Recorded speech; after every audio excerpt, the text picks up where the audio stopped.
Eu tenho agora uma reportagem inédita que acaba de chegar. É um triângulo amoroso que termina em assassinato. Lucas, de 30 anos, é a vítima desse caso. Ele estava indo para o trabalho aqui na Grande São Paulo quando foi baleado. Ele estava esperando o ônibus da firma, o ônibus fretado. E ele estava ali aguardando quando passa alguém e atira. Foram 9 dias lutando pela vida na UTI, mas ele não resistiu.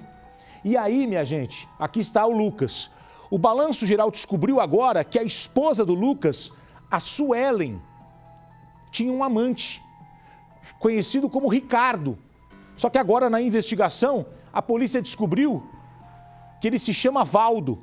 No começo do programa, nós não tínhamos a foto dele, mas já chegou. Ótimo trabalho aqui da Priscila Doroshi. Valdo é o amante da Suelen. E esse crime pode ter sido encomendado por ela. Quando soube que ia ser intimada a prestar depoimento, Suelen apagou todas as mensagens que ela trocava com este amante. Veja a reportagem.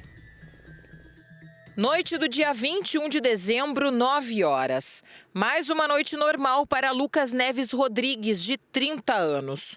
O jovem saiu de casa para o trabalho. Ele era conferente de logística em uma empresa de eletrodomésticos.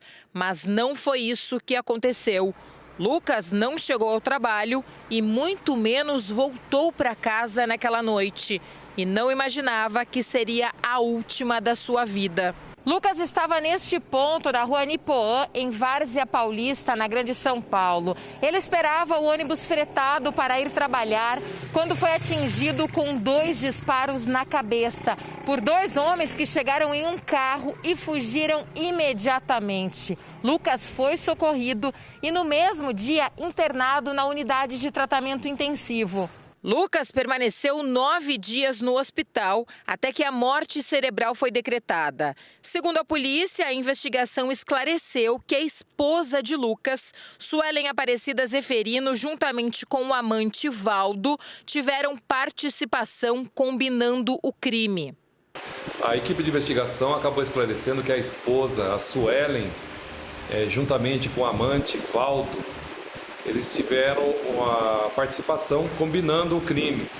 Segundo ela mesma confessou, ele já mantinha o caso há mais de 1 ano e ela teria reclamado para ele sofrer violências domésticas e que, em razão disso, ele se comoveu com a situação dela e teria contratado alguém para matar Lucas. Suelen prestou depoimento no dia 18 de janeiro e acabou confessando ter combinado a morte do marido depois que os investigadores encontraram um chip de celular na casa dela. Ao ser chamada para depor, Suelen apagou todas as mensagens e ligações. A mulher informou que tinha trocado o chip para que ninguém encontrasse as conversas que manteve antes do assassinato.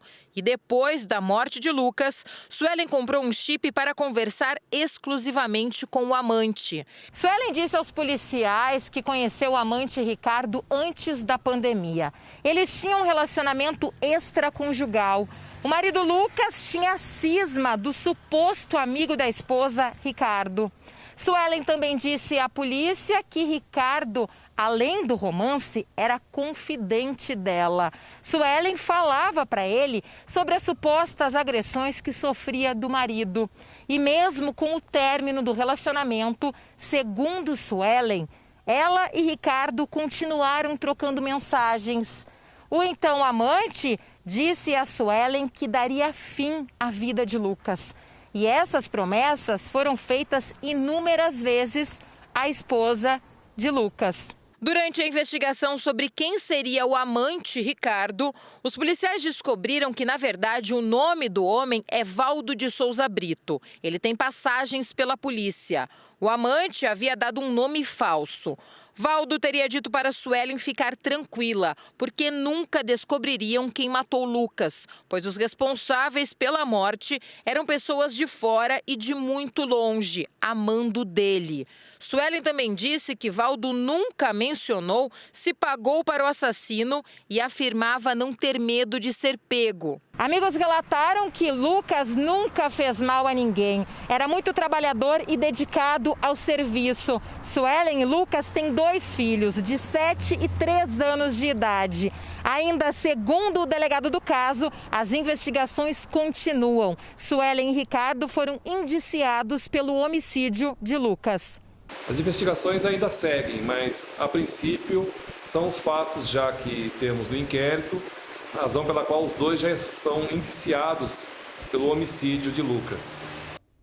Priscila Doroche está ao vivo com o delegado que investiga o caso e tem novas informações. Priscila, até o momento ninguém preso, é isso? Explica pra gente como é que tá essa situação. Onde está a Suelen? Onde está o Ricardo, que na verdade se chama Valdo? Atualiza o noticiário pra gente. Oi, Gotino, mais uma vez boa tarde para você, para todo mundo que nos assiste, também ao Lombardi. Sim, até o momento ninguém está preso e o delegado Ruiter Martins, que está aqui ao meu lado, que é o delegado do caso, ele vai explicar melhor para a gente. Isso porque essa investigação ainda continua, embora eles tenham sido indiciados, Gotino, para a justiça, ainda faltam algumas provas, como a arma do crime. E apesar da Suelen ser réu, confesso, o Valdo, ou o Ricardo, ele nega que tenha participado ou que tenha sido o autor desse crime, ele nega envolvimento. É isso mesmo, né, doutor? Boa tarde para o senhor, obrigada. Boa tarde a todos. De fato, ela é uma ré-confessa, ela já confessou a participação dela no crime e também indicou o Valdo como o coautor na trama do crime, né?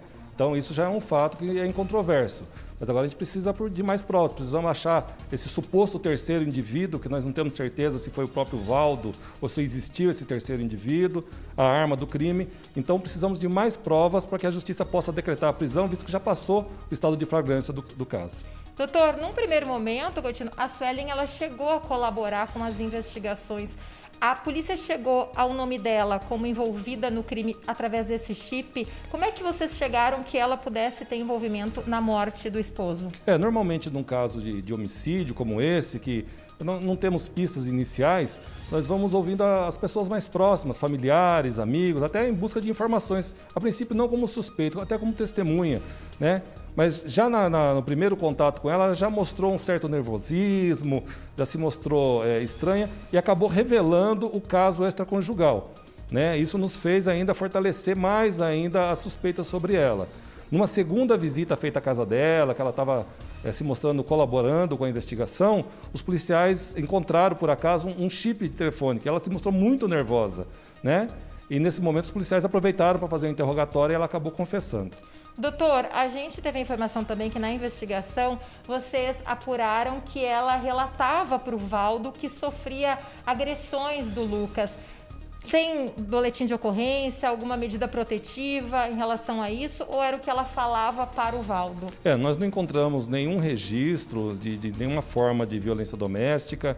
Conversando com familiares, ela morava num terreno onde havia família, ninguém informou esse tipo de comportamento, né? E ainda que fosse, não justificava o que aconteceu.